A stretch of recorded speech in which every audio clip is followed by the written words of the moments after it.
You are being held. That is the feeling I get when reading with Ritual Tarot. And here we are walking down the staircase of the subconscious a little bit more. We are going a little bit deeper into that well, reaching the underworld.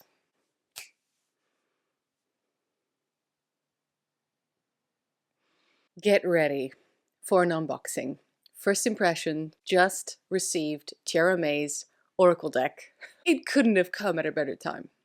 So I hope you're enjoying this setup. All right, I have Ritual Tarot in the back, little protective candle in selenite, my own little deck over there. Can you see it?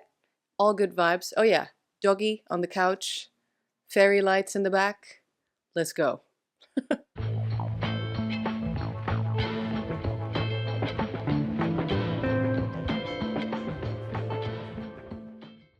Just the fact that I knew somewhere this package was gonna arrive today, I don't know. I don't know. It usually takes way longer.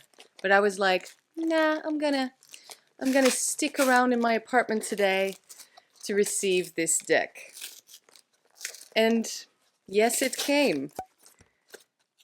After a few letdowns, opening the door for the postman for packages that my neighbors were receiving.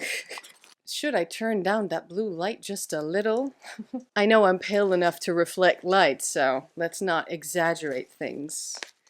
This is the creator's business card, Tiera May. The Chthonic Oracle, is that how you say it? English isn't my first language. Coming soon to Kickstarter. So I've received this early.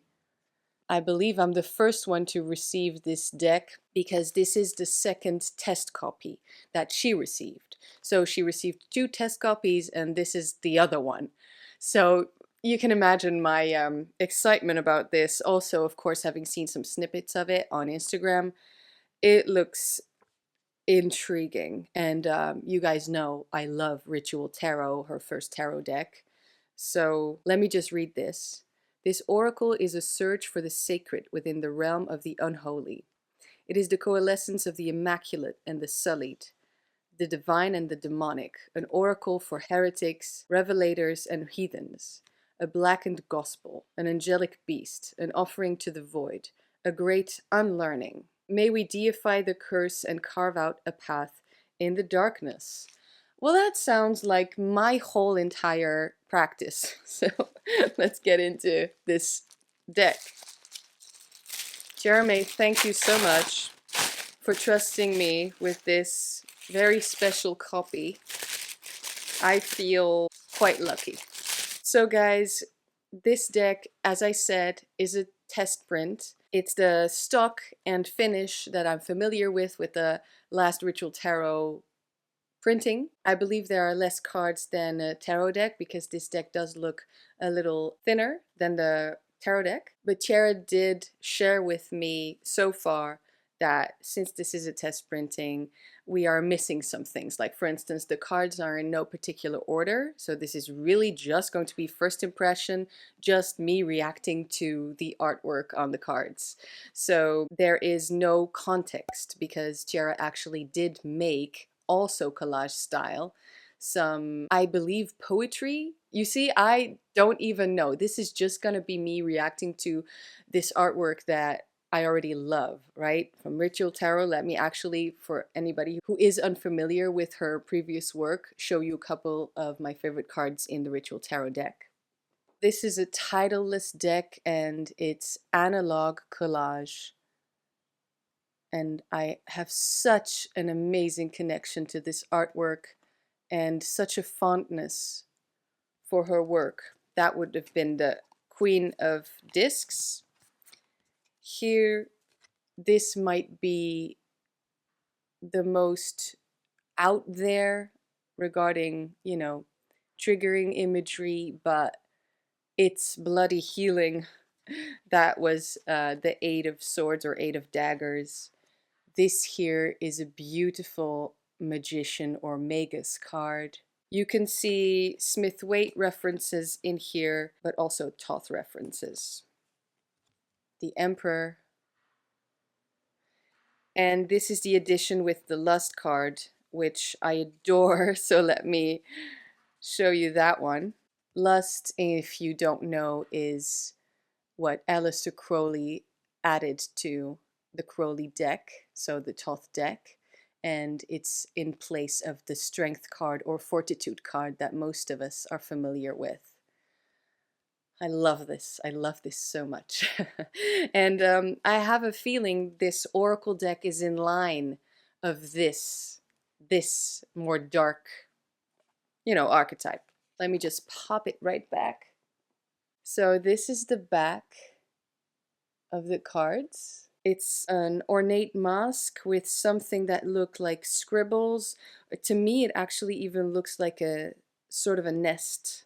I have, and I will link it, reviewed the Ritual Tarot a couple years ago when I was working with it a lot during summertime. It's an actual review, after having worked with it for some time and having done immediate deep work, because the artwork, again, it's so good. It really speaks to me. And I've described that deck as warm earth. And in the comment section, you can tell a lot of people agree. So if you want to check that video out, yeah, I'm pretty sure you can expect a similar video of me working with this Oracle deck. So let me just show you some images. This is really just what I got. Okay, so cards with imagery, similar style. I love that it's so dark. That is absolutely my style, my aesthetic, what draws me in.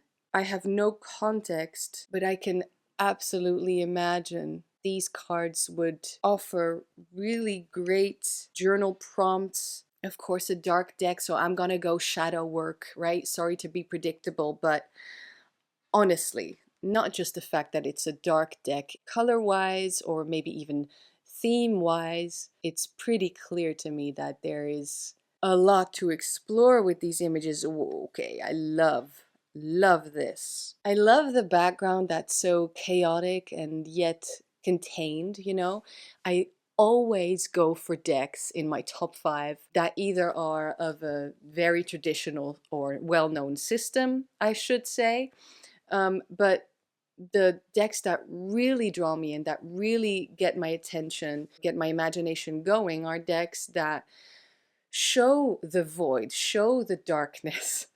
That's my type of mirror work, all right? I have a lot left to explore in that. And within that pitch black darkness, there are some sources of light that then, in my mind, show these fragments of magical, mystical information that the reader, the interpreter, is supposed to do something with. So here, for instance, first card, I'm like, I need to do something with that information. That nest effect again, I don't know, it looks like a bird's nest. And then some sort of flames or explosion happening in the head.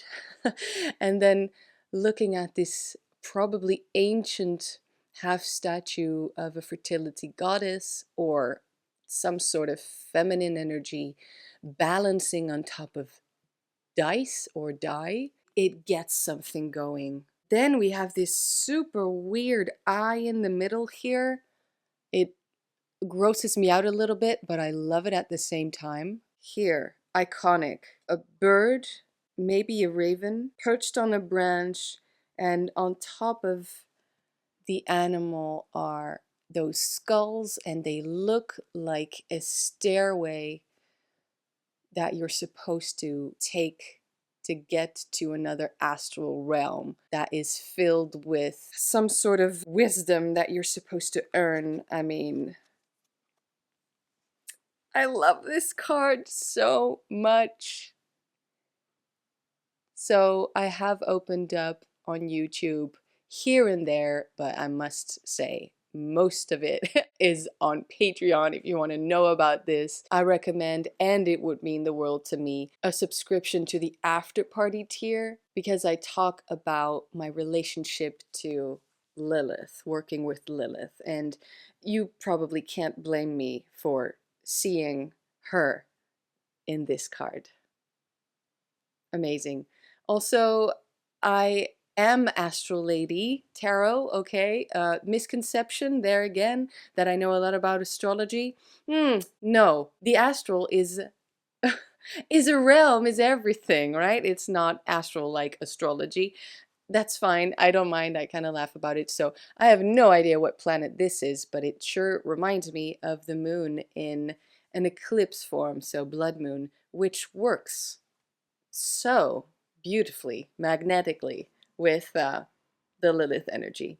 So guys, if you are curious about my work with Lilith, I might open up a little bit about it on YouTube, just even to explain what it is, because it is such a misunderstood energy in my idea, and I am absolutely not trying to gatekeep this, right? You just do what you want to do. But let me just tell you, like, I'm not going to open up about this too much on YouTube. YouTube is mostly dedicated for me to tarot and things related. I get it, but Patreon is the place to be if you want to hear about that. And this deck, and I knew it would, is reminding me so much of, yeah, just what my practice looks like, what I want my practice to look like. Because also, witchy aesthetics, they're not important unless they are. And I explained that in this video. This is ghostly with a lovely little critter there. I can't wait to get some context about this deck. Oof. With the pig's head being boiled. That's nasty. But we love some dirty witchcraft on this channel. All of those ritual candles in the back there. God, so nice. Okay, so this reminds me a lot of the Tower card in the Ritual Tarot. Oh yeah, I was saying, I'm already getting a little bit too much into this. Like I can't even speak anymore. It's all touching my subconscious. Okay, but I was saying, this is my thing. I feel fortunate being able to work with this deck before receiving the context, because when you receive a deck with the guidebook or whatever you get, a little pamphlet of some sorts, it's tempting to look up every card, right? But then I feel, even though of course it's nice, it's interesting to have something to read about a beautiful deck that you just received and you can't wait to work with it, at the same time also it's, well, what about your personal relationship to the artwork? That is why I love decks that are a little strange, a little different, maybe a little darker. And even though I have plenty of decks with a lot of explanation, with their own system, with plenty of words and even keywords on them, you guys know which deck I'm talking about is top 2, all right, in my collection. I also adore just being able to connect to the artwork. It just, somehow it warms my heart. Also, it's probably my association with decks without any words on it or titles on it. It makes me feel like I'm in on the secret, like I'm in on it, like we have this special bond. I adore her use of color, and then the cards where there's the absence of color, really, really powerful. This to me looks like a spider web, some winged creature with horns or hair or something different about it. This reminds me of justice, or maybe judgment because of the eye, but also, I mean, we have a sword, we have a heart. There is a common theme of wings, which again works beautifully with my personal practice. I am an air sign, I'm a Libra, talking astrology anyway. And I mean, also Lilith is an incarnation of Ishtar and Inanna. So, definite wind spirit. Look at how close up some of these are and how much it changes your perspective. I think that's really powerful. This, in its simplicity, I love those deep colors. next to the pitch black. Ugh, beautiful. This looks like death and rebirth because we see, I don't know, sort of a mummified human there, maybe skeleton in the fetus position, and then a fetus baby image next to it. This so warms my heart, guys. It's amazing to see this. It's amazing to see this in someone else's deck. At this point, I'm not even saying anything anymore. Okay, as I said already, I love the theme. Dark something, dark feminine. I see a lot of dark feminine in this. Also, shameless plugs all along. Dark feminine. I explained why the feminine is always dark. Uh, so I love the theme. I love the colors, right? Those deep tone jewels next to the dark. Keep saying it, next to the black. But then there's also something else that Tiera does really well, which is texture, which is interesting because this is analog collage, and I appreciate the part of it that it's not digital. Do I have a digital collage deck? Actually, no. All of my collage decks, I believe they're analog collage, but I appreciate the analog part so much already, right? I don't know, it just something I love the idea of. And then at the same time, we know this is all paper. So the texture that we get to see, it's an illusion as well, but still it works, and there's something really interesting about it. The difference between this deck and the tarot, to me so far, is there's more one theme, right? One cohesive energy, which is all about, to me so far, death and darkness and that realm. The realm of the scary things, perhaps, the realm of the things that some of us are more comfortable with, and we can imagine, of course, going through phases where we are less comfortable with this anyway, or more comfortable with it anyway. It just explores this realm of the unseen, I feel. And for instance, I know I keep referring back to Lilith, but she is also the uninvited. I feel a lot of that in here. Also, I have a theory about the death card in the tarot not being named death initially, but Arcanum 13 in the Tarot de Marseille system. I believe one of the reasons that they didn't want to write down death or having people say it out loud, oh, that's the death card, is because by speaking that word, you may invite death, which is something that people fear and don't want. Nowadays, we may be a little bit more open to it, a little bit more receptive to it, and understanding of it, because we realize that death isn't necessarily literal death. Death can be death of your old self, right? It's all about transition and, as I said, transformation. I think Tiera took more freedom, obviously, with this oracle deck, because in tarot you do need to a certain extent, adhere to the tarot system, at least in my opinion. I love a 78 card deck. Here it's oracle, and it can be whatever you want it to be. And this is very cosmic. Also, I think, reminiscent of Ritual Tarot, Warm Earth.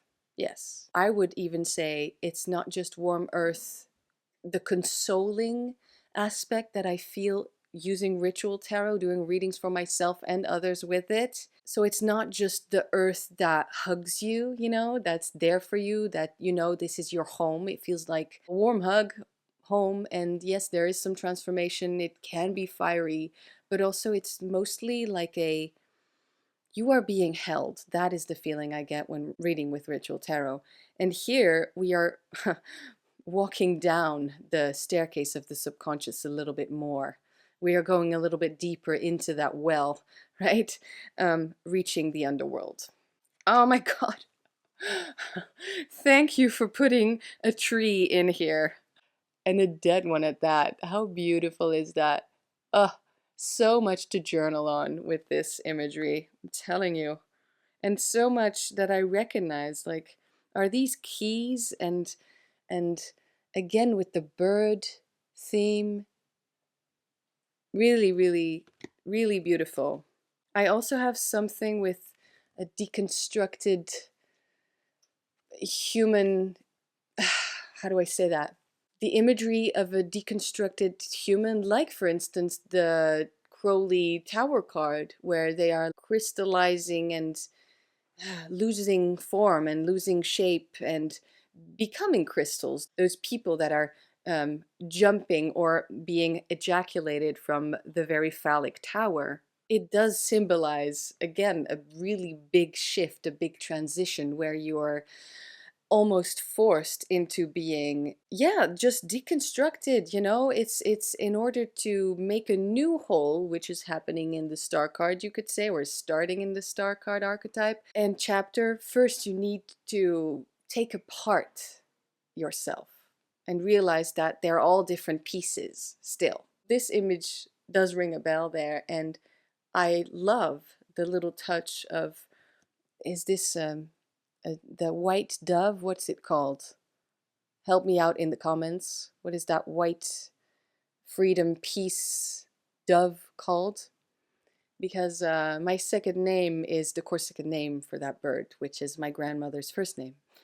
So for me personally, this image could also mean, however much I love my family, and I am pretty family oriented, it can also allude to in what way am I different and in what ways can I deconstruct, like, generational ties and generational expectations and ancestry, etc. There's so much to work with. I love a good chain. Mm.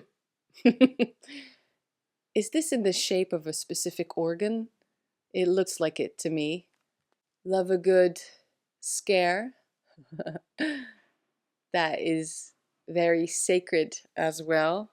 And guys, that was it. I didn't show you all of the cards. I hope I successfully edited out the nudity. I don't know, I just felt, I usually feel quite comfortable showing nudity on cards, but not everybody is comfortable with looking at those. That's perfectly fine too. There is some nudity in this deck. I didn't find it explicit at all. I'm not trying to be a wise ass, but of course, if we are triggered by something in a card, or there's a specific image that we really hate, detest, don't like, don't feel any sort of connection to, first of all, in an oracle deck, you can take it out. There's not a system, I believe, in this one. But second of all, that can be a clear indication that we need to look at it even more and find that connection to it and find that, oh, that is actually probably a shadow, because something that we don't like to see, a lot of the times that's actually something that's